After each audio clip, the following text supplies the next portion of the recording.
Boa tarde a todos e a todas. Estamos aqui reunidos para mais um encontro do projeto Reflexões Filosóficas. Hoje falar sobre um tema bastante atual, a questão da verdade. Não é? O que é essa verdade que nós temos hoje? E aqui espera o professor entrar para eu poder enviar a solicitação para ele participar.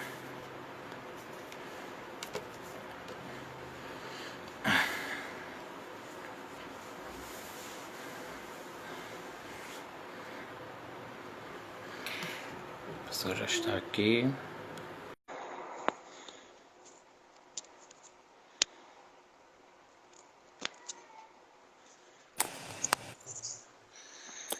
Olá, professor. Boa tarde. Tudo bom? Boa tarde. Tudo bem? Bom, a imagem está boa, o volume também está bom. Ok. Só para lembrar que fica aqui gravado, né, a live. O meu convidado de hoje é o professor Alexandre Meyer Luz, tem doutorado em filosofia pela PUC Rio Grande do Sul, e o título de defesa do doutorado dele foi O Conhecimento e Virtude, duas noções de virtude intelectual na epistemologia contemporânea. Escreveu vários artigos, também é autor de algumas obras, como, por exemplo, Conhecimento e Justificação, Problemas de Epistemologia Contemporânea, e A Filosofia e o Conhecimento. E o tema que o professor propôs hoje aqui para trabalhar com a gente é A Verdade Importa, mas não como você imagina. Professor, muito obrigado, boa tarde, tem a palavra. Obrigado, Hugo. Primeiro, obrigado pelo convite. Quem me conhece sabe que eu prezo muito pelos espaços em que a gente faz um exercício que eu acho que pode ser chamado de filosófico, mas de um jeito diferente, com alvos diferentes daqueles que nós temos quando fazemos um trabalho mais interno na universidade, de escrever artigos, etc. e tal. E acho que o momento que vivemos, político, em relação à ciência, etc., mostra que apenas aquele trabalho de escrever para os pares deixa uma lacuna que é perigosa para a comunidade inteira, como a gente está experimentando agora.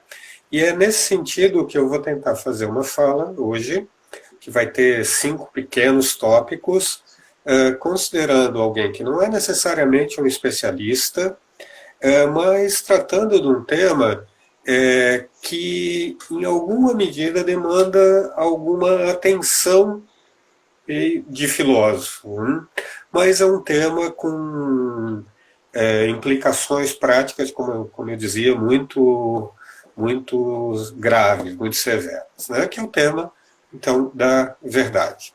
Lembrem, né, só para falar para fazer propaganda por 2 caminhos, né, do tema, há uma antiga tradição em filosofia, de compromisso com a verdade, nós temos dever para com a verdade, etc. e tal. E, para pegar um evento mais recente, nós temos um candidato que faz campanha colocando a verdade acima de tudo. O que eu quero fazer aqui é colocar essa noção, esse conceito, num lugar um pouco mais apropriado. O que passa por desinchar esse conceito, esvaziá-lo um pouco e colocar um substituto no lugar dele. Ok? Um outro conceito que tem uma larga história teórica, que está num certo lugar central de discussão há muito tempo, e particularmente no trabalho contemporâneo, e que desempenha os papéis que muitas vezes nós atribuímos à verdade. Tá? Para já deixar uma provocação no ar, para os filósofos eu perguntaria o que é colocar a verdade acima de tudo, e para os não filósofos que se deparam com uma campanha política, por exemplo, eu faço a mesma pergunta olhando para esse outro alvo, né? O que é isso de colocar a verdade acima de tudo? Isso nos diz alguma coisa, além de ser, como se revelou agora, como foi usado agora, um truque retórico? Vejam, truques retóricos podem ser usados por qualquer um, né? Inclusive por gente que faz coisas com as quais nós discordamos veementemente. Tá? Então, primeiro tópico, assim, né? O que é a verdade? Né? Cuidado aqui para quem é da filosofia, eu não vou apresentar uma teoria explicando o conceito. Eu vou simplesmente dirigir a atenção para uma característica desse termo. Verdade é um termo da linguagem cotidiana. Né? O nosso atual presidente usa esse termo sem nunca ter tocado num livro de filosofia. Né? Talvez ele tenha tocado de um certo indivíduo que nós conhecemos e que não vale nem a pena ser mencionado aqui. Né? Bom, esse termo da linguagem comum revela algumas coisas importantes que estão em filósofos importantes e antigos quando nós perguntamos qual é a função desse termo. Né? E eu vou sugerir, por uma questão de tempo, aqui eu vou tomar um atalho, eu vou lembrar que a função desse termo é fazer... antes de mais nada, né? Em que cabe esse termo? Esse termo cabe em frases descritivas, em pedidos, por exemplo. Ei, me dê 10 reais aí. Não cabe verdade ou falsidade. Um pedido não é verdadeiro ou falso. A informação de que, bom, há um boneco do Bart Simpson sobre a minha mesa, ela pode ser verdadeira ou falsa. Ela pode ser questionada em termos de verdade e falsidade. Dado isso, então, olhando então para coisas que nós chamamos no dia a dia de informações, né? Coisas que podem ser avaliadas sob a ótica do verdadeiro ou do falso. A pergunta é, o que é dizer para alguém que uma informação é verdadeira? Isso é algo importante, a gente já vai recuperar, mas diz menos do que muitas vezes nós supomos. Eu vou dar uma sugestão aqui, né? Dizer que algo é verdadeiro é dizer que o mundo é assim. Vejam, nós não estamos discutindo aqui se essa declaração foi ou não apropriada. A gente está falando de um compromisso que alguém assume quando assume que uma informação é verdadeira. O Banco do Brasil fica dobrando à direita na próxima esquina. Se eu assumo que essa informação é verdadeira, se eu ajo como se ela fosse verdadeira, eu dobro à direita. Porque foi gerada uma certa expectativa. Vejam, essa é a única expectativa que guia a nossa relação com o mundo, com o ambiente, né? O ambiente físico mesmo, né, que nos rodeia. Não, e é importante que nós nos lembremos disso. Né? Muitas vezes, pensem em declarações sobre o futuro. O que nós fazemos é, sim, claro, supor que uma determinada informação é verdadeira, ou supor que ela é falsa, orientar a nossa ação, mas, nesse momento, é um caso clássico, eu não tenho um mundo diante de mim, porque eu não consigo ver o futuro, né? Eu não consigo ter relação tátil com o futuro, por exemplo. Então, o que eu faço é supor, no máximo, que uma declaração é verdadeira ou é falsa. Como eu suponho? Eu suponho com as evidências que estão disponíveis para mim agora. Quando alguém me diz, amanhã nevará em Florianópolis, veja, eu entendo que essa frase pode ser verdadeira. Amanhã pode acontecer um evento que nós chamamos de neve. Há muitos problemas filosóficos e detalhe aqui, mas não vamos perder o central. O ponto central é, a despeito de eu entender a possibilidade dessa frase ser verdadeira, eu não vou orientar a minha ação agora como se amanhã fosse nevar aqui em Florianópolis. Inclusive, está um belíssimo dia de sol. Eu não vou porque eu tenho evidências disponíveis para mim, não importa se elas são boas ou ruins, etc. mas eu tenho as evidências disponíveis para mim que me lembram que em Florianópolis nunca nevou, nevou uma vez, num morro alto aqui no entorno da cidade, mas assim, ao nível do mar, nunca nevou ao longo da minha vida, que já é razoavelmente longo.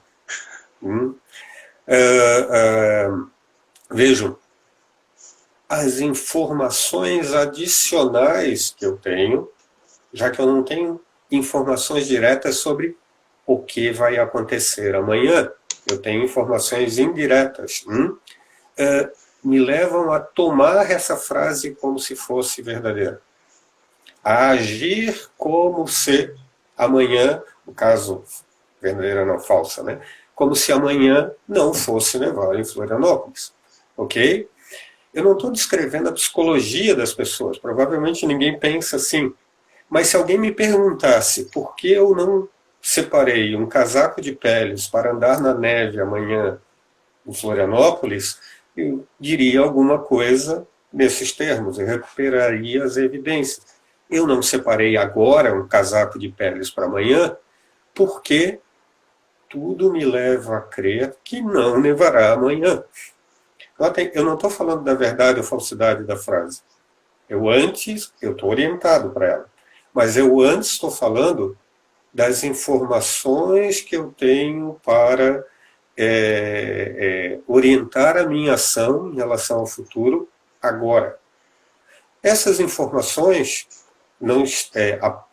tentam apontar para a verdade, mas elas fazem um outro trabalho. É o trabalho que nós chamamos, em teoria do conhecimento, de justificação. Eu estou numa boa posição intelectual no que diz respeito à informação de que amanhã não nevará em Florianópolis.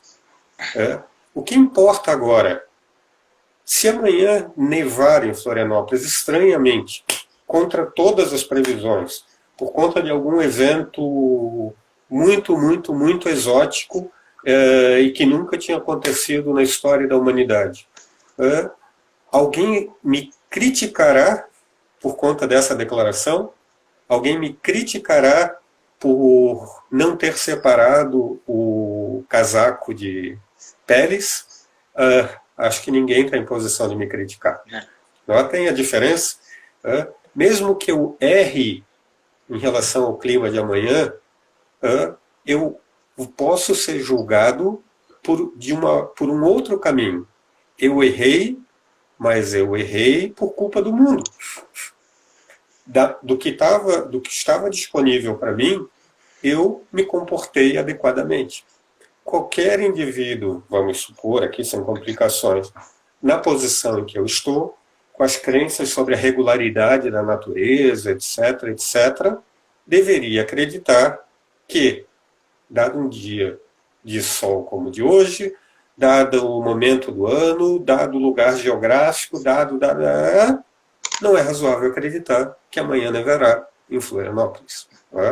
Essa razoabilidade aqui que é o segundo ponto que deveríamos considerar. Então temos dois elementos de avaliação: verdade e falsidade, justificação da crença. Às vezes estamos justificados, fizemos o melhor possível e mesmo assim formamos crença falsa. E isso acontece nas melhores famílias. Nós podemos fazer ciência atrás de boa justificação, nós supomos que as crenças são verdadeiras, agimos como se o mundo fosse assim, e às vezes o mundo não coopera conosco. Alguma coisa que nós não reparamos, ou alguma informação, alguma característica do mundo ao qual a gente nem tinha acesso. Ela estava escondida dos nossos poderes, os nossos sentidos mais básicos, as nossas ferramentas que nos levam além dos nossos sentidos, como um telescópio, etc. As coisas estavam escondidas lá. E diante da nova informação que nós não tínhamos acesso antes, nós corrigimos as nossas crenças. Mas não somos culpados, nesses casos, por crermos em falsidade. Seria estranho dizer. Então, eu estou deslocando a importância da verdade para a justificação, que é um trabalho comum e corriqueiro na discussão em teoria do conhecimento. Por que manter o conceito de verdade? Lembrem, né? Verdade é uma coisa estranha, porque nós falamos dela o tempo todo, né? Nós falamos da minha verdade, da sua verdade, enquanto deveríamos estar falando das informações disponíveis para mim, ou seja, da minha justificação para crer nisso, ou para crer naquilo, etc. e tal. Tá? Mas por que manter o conceito de verdade? Porque nas melhores teorias, em qualquer teoria agora metafisicamente responsável, nós supomos que alguma coisa está fora da gente. Não importa o que é. Tá? Nós não sabemos como é. No dia a dia, na nossa crença, nós supomos que é um mundo físico fora da gente, com tais e tais características gerais, etc. e tal. Nós discordamos sobre essas características muitas vezes, o que mais uma vez nos dá uma boa lição. O mundo não revela para nós, ele não nos oferece informações marcadas com verdadeiro ou falso. Ele nos dá informações, supondo que ele dá, marcadas com justificada e não justificada.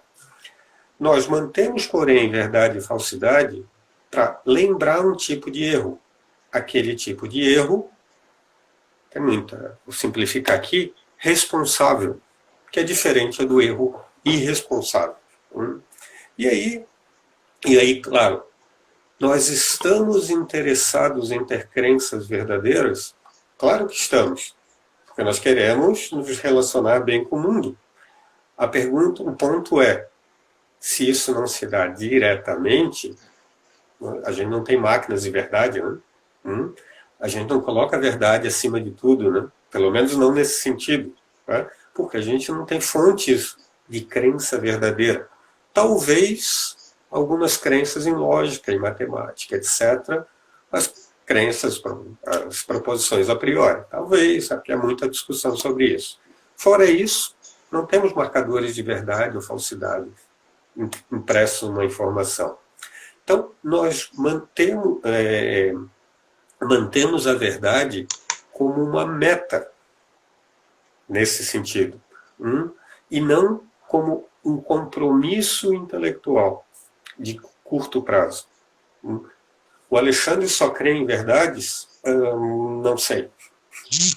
O Alexandre tenta ter crenças justificadas, e há muita discussão sobre como se dá essa justificação. Em geral, sim. Em geral, sim. E aí, vamos fazer um deslocamento, tá? Desculpem eu acelerar bastante aqui, para pensar agora em certas categorias que filósofos jogam para o mercado. Tá? Separei duas. Fake news. E aí, nesse caso, a imprensa, muitas vezes no Brasil, traduz como notícia falsa. O problema da fake news é a falsidade, é oferecer informação que vai contra as melhores informações que nós temos. Opa, se é isso, o problema não é exatamente a falsidade, né? O problema aqui é desviar a nossa atenção daquilo que estaria justificado para quem examina bem as coisas, para uma posição não justificada. E notem, mesmo numa outra perspectiva, muitas vezes fake news nem dão informações que nós julgaríamos falsas. Elas fazem um outro trabalho. Elas fazem um trabalho de, aspas, falar mal, posicionar mal, criar um imaginário inadequado sobre indivíduos, instituições, etc., que são preocupados, tipicamente, estão preocupados em produzir crença bem justificada. Vejam, as universidades são atacadas tão violentamente porque elas produzem verdades. Bom, veja, se a universidade produz verdade, a gente não conseguiria explicar as nossas discordâncias internas, né? Se duas frases concorrem, as duas não podem ser verdadeiras ao mesmo tempo. As universidades fazem outra coisa, né?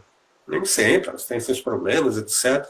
Mas elas são ambientes de preocupação com a justificação, como estratégia, como o único caminho, mesmo que meio tortuoso, etc., para a gente consolidar, encarnar a nossa preocupação com a verdade. Então, eu me preocupo com fake news, menos por conta de uma informação pontualmente louca, ela é mais fácil de corrigir, essa fake news. A gente dá a informação correta, que nós julgamos verdadeira, etc., do que aquela que, como eu digo, borra, polui o posicionamento, a crença dos indivíduos no dia a dia em relação a boas fontes de crença justificada. Segundo ponto teórico aqui, a gente fala, por exemplo, de pós-verdade, né? Eu não quero discutir com o diagnóstico, eu quero discutir com o nome, tá? E como ele aponta para o lugar errado. Nós não estamos numa época de pós-verdade, em sentido estrito. As pessoas não se preocupam com a verdade. Bom, as pessoas querem chegar no banco, elas estão preocupadas com a crença justificada e crenças justificadas que funcionam. E elas dizem, o cara me disse a verdade. Quando elas tomam cloroquina, ou sei lá o que, agora ozônio, por algum caminho exótico, etc. e tal, elas não estão preocupadas com a verdade, elas estão preocupadas com a verdade. Eu acho tanto quanto estranho imaginar que alguma pessoa toma um remédio estando convencida de que aquele remédio vai lhe fazer mal. O problema está em outro lugar. Cuidado, eu não estou autorizando isso, né? O problema está em outro lugar, né? O problema está num certo tipo de comportamento inadequado do ponto de vista intelectual, num certo tipo de comportamento irresponsável. O problema não está na verdade. O problema não está no interesse, na verdade. O problema está no interesse, na relação dos indivíduos com a investigação orientada para a verdade, com a crença justificada, colocando em outros termos. E aí vamos lembrar um pouquinho dos nossos compromissos antigos, agora os filósofos para com a verdade, né? De novo, os filósofos colocam a verdade acima de tudo, aquela coisa toda. É isso mesmo que Platão falava quando acusava os sofistas. Eu não vou entrar no querelo de historiador aqui, né? Mas sempre que eu volto ao Platão, eu vejo Platão acusando alguém que investiga mal. E no caso dos sofistas, investigam mal porque o objetivo deles, agora sim, a meta não é produzir boas descrições de como as coisas são. A meta é apresentar descrições que parecem boas, por isso que o sofista não é bobo, que parecem boas, lembrem as fake news, que simulam boa apresentação de justificação, boa apresentação de evidência, etc. e tal, que simula algo que é parecido com a discussão, com a investigação interessada em boas descrições, né? e simula para um outro fim, que não tem a ver com a descrição do mundo, tem a ver com a consolidação da sua posição política, com sei lá que outro tipo de interesse. A gente pode pensar aqui em inúmeros outros tipos de interesse. Então, de novo, a minha briga não é com as palavras aqui, apesar das palavras ajudarem a criar certos imaginários, nos filósofos e na comunidade em geral, a comunidade que quer pensar sobre questões práticas, que busca na filosofia ferramentas de apoio para fazer isso, tá? Esse imaginário, eu estou sugerindo aqui, é inadequado sob muitos sentidos. Esse imaginário, um imaginário centrado na noção de verdade, não obscurecendo a noção de justificação, aponta para o lugar errado. Claro, veja, alguém que diz que coloca a verdade acima de tudo, nesse caso, usa o chavão, como eu sugeri antes, usa o chavão exatamente para dizer, bom, eu tenho um caminho privilegiado para chegar em algum lugar. E lembrem, não era esse Platão, né? O Sócrates do Platão, né? Longe disso, né? A nossa tradição é uma tradição ligada não à verdade, mas à investigação. A investigação cuidadosa, a investigação sem truques, etc, etc e tal. E aí, indo para o meu último ponto aqui, para não me estender demais,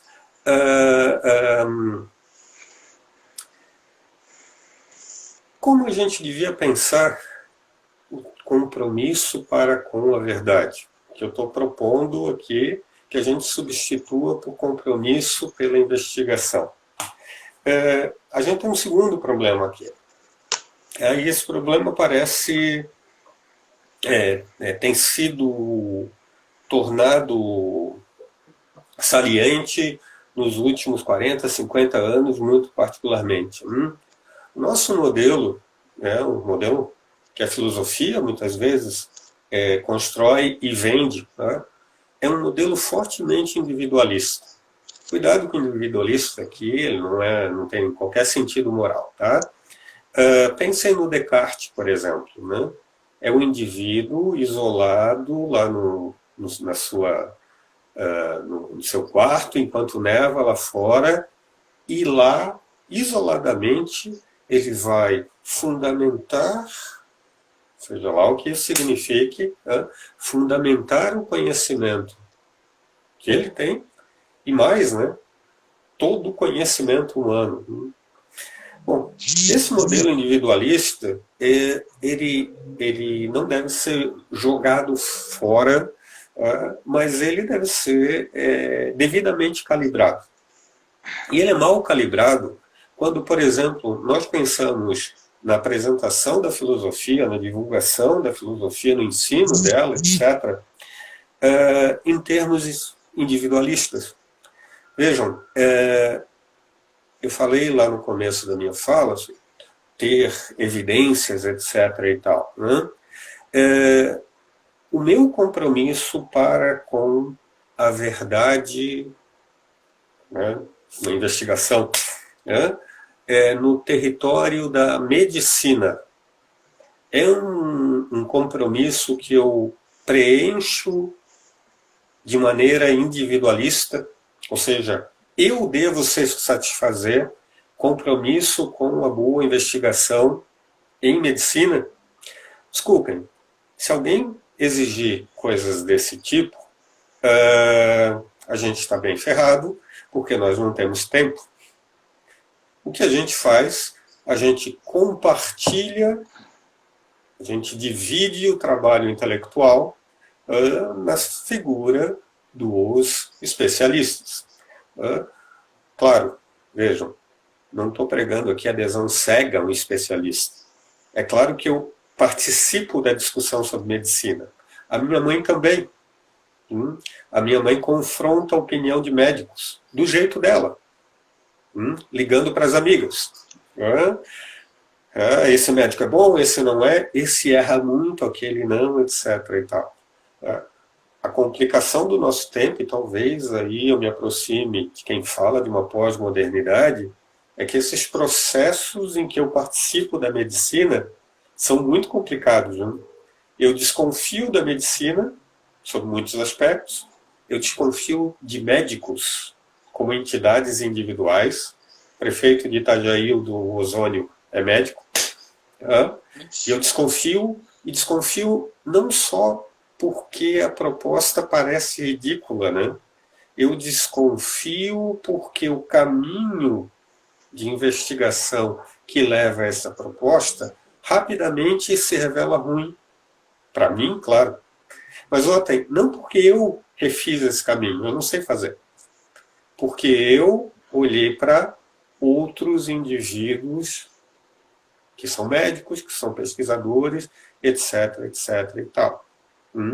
Então, a ideia de que eu tenho que fazer o trabalho intelectual todo, o tempo todo, é uma ideia exagerada, eu vou sugerir aqui, e uma ideia que gera, em vez de melhorar a qualidade da investigação da espécie, da comunidade, do grupo, muitas vezes piora isso.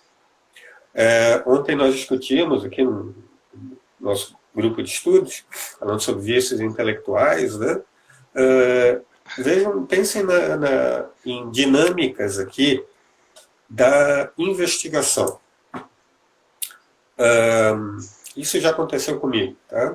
Alguém me convidou para um debate, né? Pouca coisa mais quinta série do que debate, tá? Sobre um debate sobre criacionismo. Obviamente eu não aceitei. Eu não aceitei por quê? Mas você tem que aceitar. Você tem compromisso para com a verdade. Você não é filósofo, etc. e tal. Sabe por que eu não aceito? Eu não aceito porque esse debate só distorce a qualidade geral da investigação.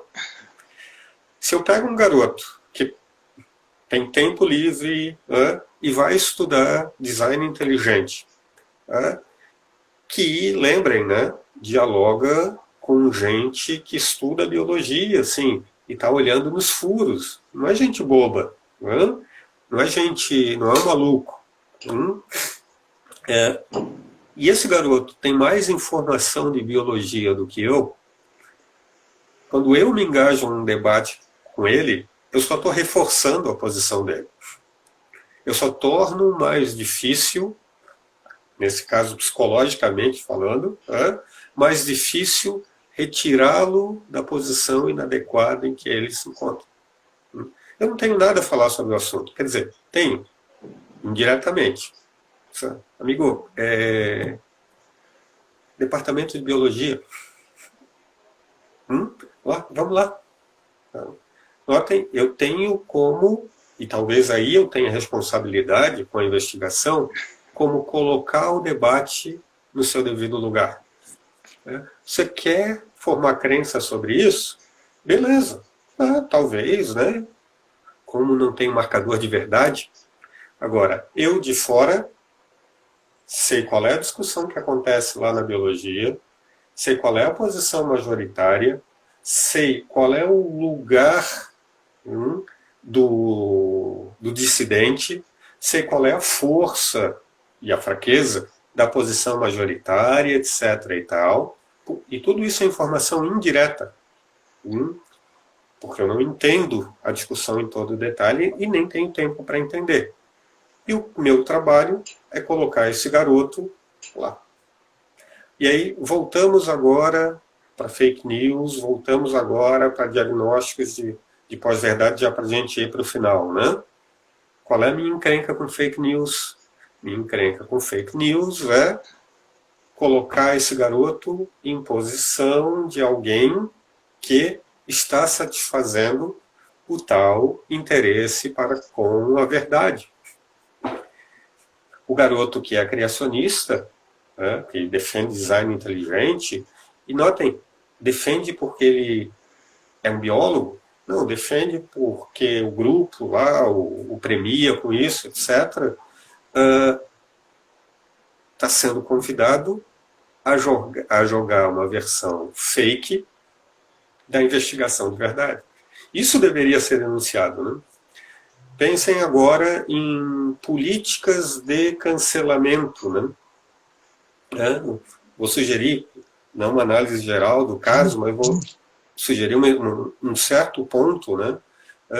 Alguém pega uma determinada informação, às vezes aqui o caso não é de informação, mas uma declaração moral, etc.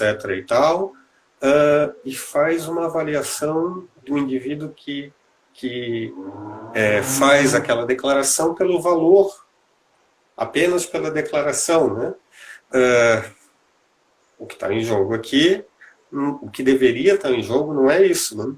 o que deveria estar em jogo é o análogo à boa investigação.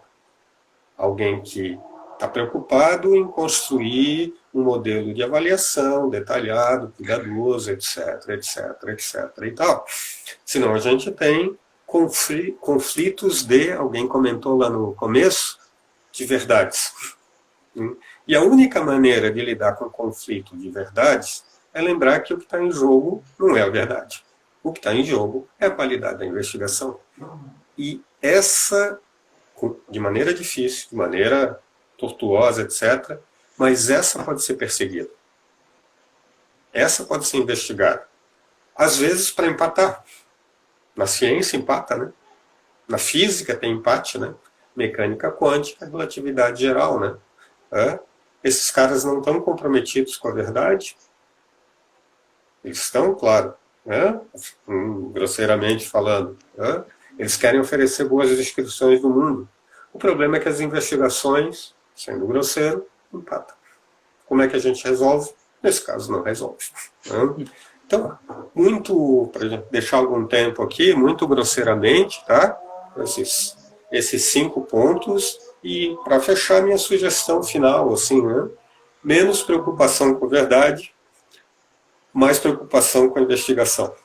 Investigação bem conduzida, investigação honesta, sem truques, com seus objetivos explicitamente postos, etc. e tal.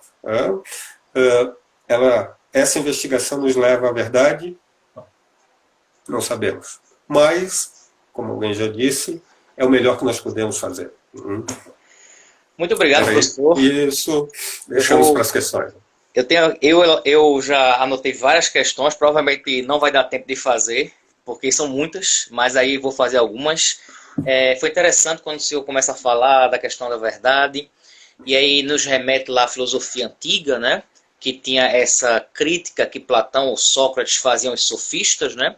E a gente estuda assim que os sofistas utilizavam 2 métodos, né? Que era a oratória e a retórica, e tinha os métodos socráticos da ironia e da maiêutica, né? E sempre nos foi passada a ideia de que os sofistas eles não se preocupavam com a busca da verdade, mas sim com algum tipo de argumentação, de persuasão, né? Como se houvesse uma verdade relativa, digamos assim. E a preocupação socrática, platônica, era a busca pela verdade a partir da investigação, né? Nesse sentido, hoje, o que nós temos mais é o estabelecimento prévio de uma verdade para depois tentar comprová-la, e mesmo assim não comprovando, as pessoas assim defendem, em detrimento de uma investigação para depois sim poder dizer se é verdadeiro, como no caso da cloroquina e vários outros casos. Primeiro, eu já parto com uma verdade estabelecida. É até aquilo que o Francis Bacon fala, né, do ídolo da caverna. A verdade já está dentro de mim. E a partir daqui eu vou tentar comprovar se é verdadeiro ou não. Mas se não for, eu vou manter minha posição de que isso é uma verdade. Será que hoje a gente embarcou mais profundamente ainda nessa linha? Eu vou partir da suposição de que nós não somos muito diferentes dos gregos. Certo. Hoje nós temos mais gente e temos, eu acho que o grande fenômeno novo, os 2 grandes fenômenos novos, a internet, que muda a forma de interação social, e segundo, nós temos psicologia de melhor qualidade. Nós temos maneiras aparentemente adequadas, bem justificadas, etc., que nos revelam detalhes da nossa operação cognitiva que nós não tínhamos antes, e esses detalhes estão disponíveis não só para cientistas, mas para pessoas que montam as prateleiras do supermercado, para marqueteiros, etc, etc e tal. Então, vamos sair do fetiche cartesiano e vamos sair de algo que eu tive que usar aqui. Eu me guio por evidências. Bom, os nossos sentidos nos dão evidências, os nossos sentidos nos dão informação e nós julgamos essas informações e agimos conforme elas. Bom, eu não sei se vocês funcionam assim, eu acho que eu não funciono assim, mesmo estudando a psicologia, epistemologia, acho que as pessoas que eu conheço não funcionam assim. Nós reagimos aos sentidos. Muitas vezes, quando as pessoas nos desafiam no que diz respeito a essa reação, por que você foi buscar a chave do carro no banheiro? Aí nós fazemos um trabalho, talvez retroativo, de perguntar para nós mesmos por que a gente fez isso, e a gente apresenta uma explicação para isso em termos de evidência. Mas, notem, onde eu deixei a chave do carro? Vou avaliar as minhas memórias. Às vezes a gente faz isso, mas eu acho que não é o caso padrão. Se isso se dá, vamos supor, em relação aos nossos sentidos, é muito estranho nós imaginarmos que isso não se dê em outros territórios da nossa avaliação da relação com o mundo. Então, o que tu falas, né? Será que os gregos não estavam exatamente numa posição parecida? Será que os sofistas não eram os caras que atentavam para a boa psicologia? E vamos lá, né? O Sócrates era... o Sócrates escrito ali, né? Não reconhecia o apelo desse tipo de truque retórico. A gente tem uma tensão aqui entre denunciar isso e, do outro lado, ser assim.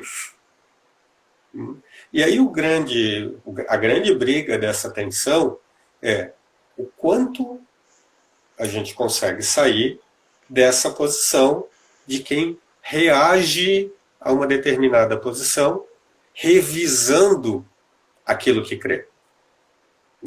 A gente espera que as pessoas revisem as suas crenças. Isso é diferente de falar que elas formam as suas crenças assim, assado. Então, talvez a grande encrenca não seja uma posição nova, do ponto de vista dos indivíduos. Talvez a grande encrenca seja uma nova dinâmica e um novo alcance do convite à não revisão de crenças.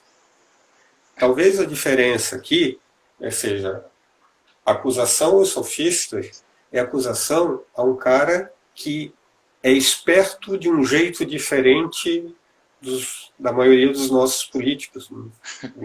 O sofista, ele está jogando na perspectiva do embate individual, com uma plateia culta em alguma medida. E o Sócrates, de certa maneira, está numa posição equivalente à do sofista, né? Um lugar de fala muito semelhante. A nossa encrenca nós estamos nesse lugar. A universidade hoje está nesse lugar, ela não está nesse lugar. E ela não está porque ela foi atacada como entidade, como fonte de boa investigação. Então, talvez a encrenca esteja no ataque, mais ou menos organizado, sei lá, a aqueles lugares onde as pessoas são tipicamente convidadas a revisar as suas crenças. E menos na origem dessas crenças. Bom. E quando o senhor fala dessa questão, logo no começo, até mesmo antes da fala, o senhor disse assim, não, é interessante a gente falar, mais ou menos assim, né, para fora da academia. E a ideia desse projeto é exatamente essa, né? Eu percebo que os professores, eles também têm que fazer um esforço de linguagem para tentar colocar, num certo sentido, que um grande público entenda o que ele quer dizer. Isso não é uma aula de mestrado, isso não é um artigo científico, porque senão ninguém ia querer escutar.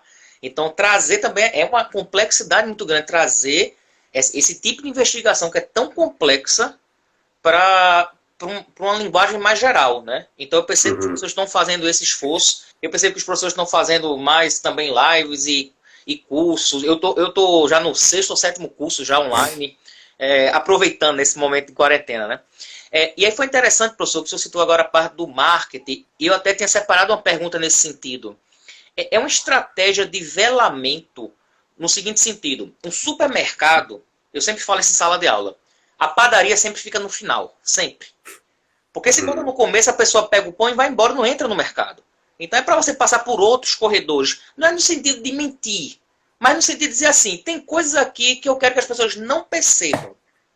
Que já com uma estratégia mercadológica, o shopping tem um piso escorregadio, não tem relógio. Então tudo isso é pensado. Então essa estratégia de velamento, ela parece que deu certo, né, no nosso sistema capitalista. Eu acho que tem muitos... Antes, desculpa. Acho que não dá para pensar o tempo todo em modelos de avaliação de indivíduos, no nosso caso aqui epistemológico, mas podia ser moral, etc. e tal, sem considerar elementos estruturais. Elementos estruturais não explicam tudo. Porque mesmo num grande sistema econômico, por exemplo, nós confiamos em alguns indivíduos como fonte de informação e não confiamos em outros. Talvez a gente tenha obscurecido a nossa avaliação de médicos, mas provavelmente qualquer indivíduo na nossa cultura assim, vai revisar a sua crença muito facilmente quando alguém diz, não, o mecânico ali da esquina, por ser mecânico, vai operar teu joelho. A gente podia fazer esse teste assim com alguém, né? Acho que ninguém cai nessa. Claro, talvez alguém caia. Estou sendo muito otimista aqui, né? Mas tudo bem, vamos deixar isso. No dia de hoje. Sim. É bom não duvidar. Mas assim, esse cara vai virar motivo de piada até na galera do futebol dele, né? Então, esses elementos estruturais nos ajudam a entender muita coisa e a identificar certos vícios. Alguns vícios intelectuais, alguns posicionamentos intelectuais inadequados, sim, talvez venham da manipulação até do nosso ambiente físico. Eu não tenho aqui como alguma fonte que possa alimentar isso, mas pensando mais especulativamente, talvez o modo de dirigir a nossa atenção tenha impactos no modo como nós avaliamos crenças. Talvez nos leve a ficar mais descuidados ou, do outro lado, a depositar confiança mais rapidamente em outras pessoas ou em pessoas que têm essas ou aquelas características, etc. e tal. Né? Então, apesar da gente olhar para casos como que tu mencionaste, que eu não estou, obviamente, desprezando, talvez a gente tenha que olhar ainda mais para características que, mesmo quem está avaliando o cenário, não se dá conta. Talvez as características novas tenham impactos que a gente ainda não notou. Os psicólogos não notaram, etc. e tal. Mas sim, nós temos, eu vou tomar aqui de barato, acho que nós temos dinâmicas novas de posicionamento de indivíduos. As redes sociais acho que exemplificam esse tipo de coisa. Ontem a gente brincava, né? Em comunidades menores, e lembrem, né? Não precisa ir tão longe. Eu sou florianopolitano, me criei na periferia de Florianópolis, mas numa época que mesmo o telefone não era uma coisa assim tão disseminada, né? Você vivia, de certa maneira, numa comunidade física, né? Agora eu mal sei quem são meus vizinhos. E nessa comunidade, a gente sabia quem era o maluco, quem era o mentiroso, quem era isso, quem era... Havia um histórico que acompanhava e posicionava as fontes de informação, né? A gente não tem mais isso, né? Tu escreve um post no Facebook e um garoto vem lá te desafiar para o debate, e tu não sabe quem é. Uhum. E tu não sabe quem é. E tu não sabe como esse desafio está sendo lido por outras pessoas, né? Uhum. Ele mexe, talvez mexa na minha posição. Imagina, assim, alguém que me admirava em algum grau como professor, mas que acha que o filósofo tem compromisso para com a verdade. São Alexandre, e muda a posição que tinha em relação a mim como fonte de informação. E aí muda por motivação psicológica, né? Não é alguém que assim, não, o Alexandre não leu esse livro, ele não é fonte de informação aqui.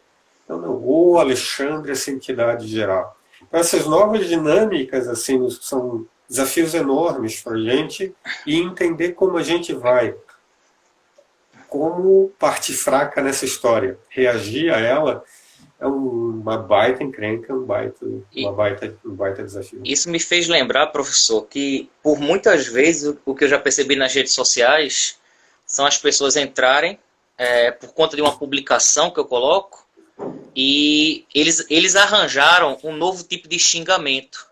Eles botam assim: só podia ser professor. Isso já é um xingamento para eles.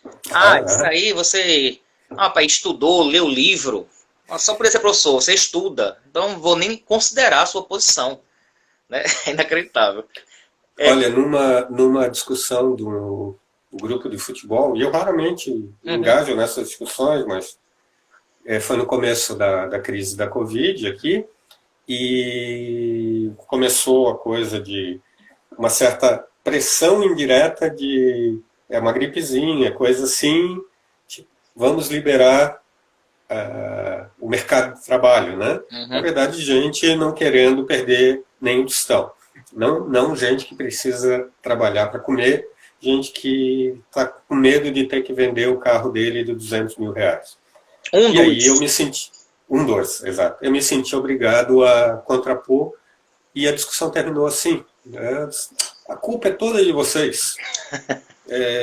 Desculpa, me explica isso. É que vocês consomem todo o dinheiro. Todo o dinheiro quanto? Qual é o orçamento da UFSC? Não. E assim, a UFSC não deve consumir dinheiro para educação. Não, é para fumar maconha. Isso. Assim, o pessoal fica fumando maconha. Ficam lá fumando maconha. Só, olha, curioso, né? O UFSC tem 40 mil alunos e eu, às vezes, vejo 2 num cantinho lá. Não, eu já vi. Tu viste 40 mil pessoas matando aula ao mesmo tempo, fumando maconha. Interessante. Então, o ponto ali, o ponto ali era exatamente esse ataque à instituição, né? E aí, de novo, os gregos aí vão nos ensinar, né? Meu compromisso é com o argumento, nesse caso. Às vezes Nesse caso, a minha estratégia, porque eu sei o lugar que eu estava, etc., a minha estratégia é reduzir o ridículo. Exatamente. É usar ironia. Eu estou sendo sofista? Não exatamente, né? Porque eu estou interessado na boa investigação.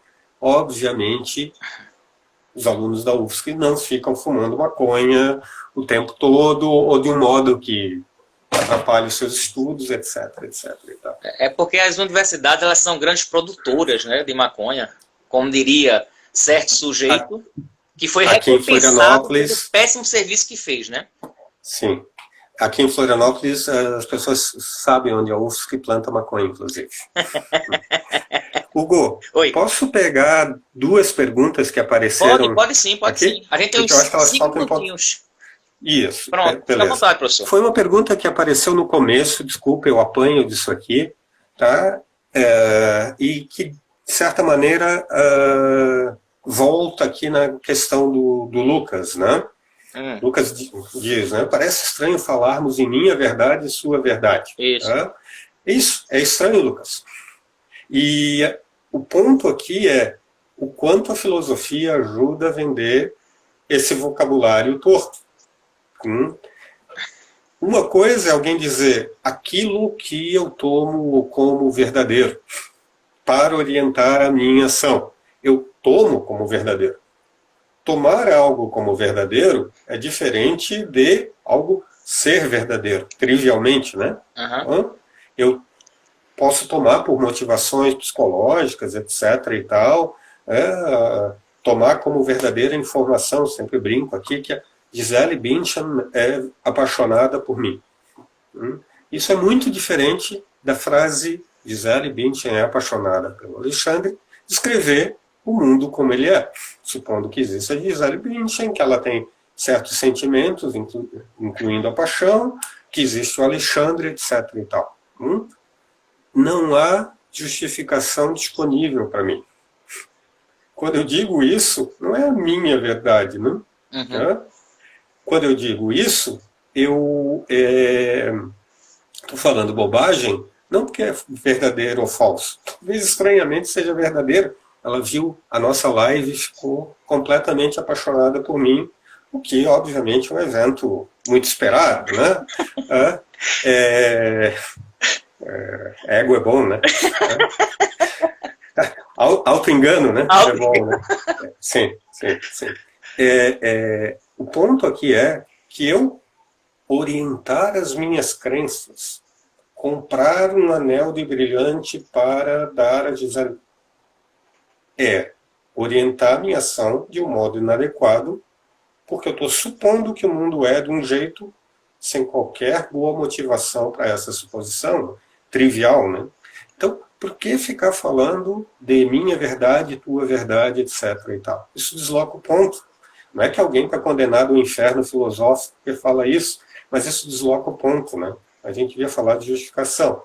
E quando a gente não fala, a gente leva para a escola, por exemplo, o aluno estudou ciências desde a primeira série, e ele termina dizendo, é a minha opinião, tem que ser respeitada.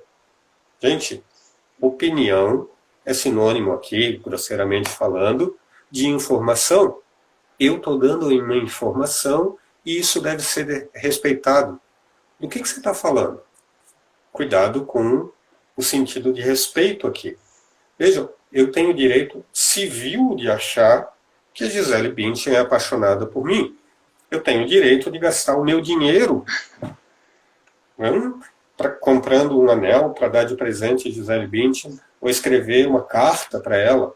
Eu tenho direito civil de fazer isso. Nós vivemos uma democracia liberal. A pergunta é, eu tenho direito epistêmico de fazer isso?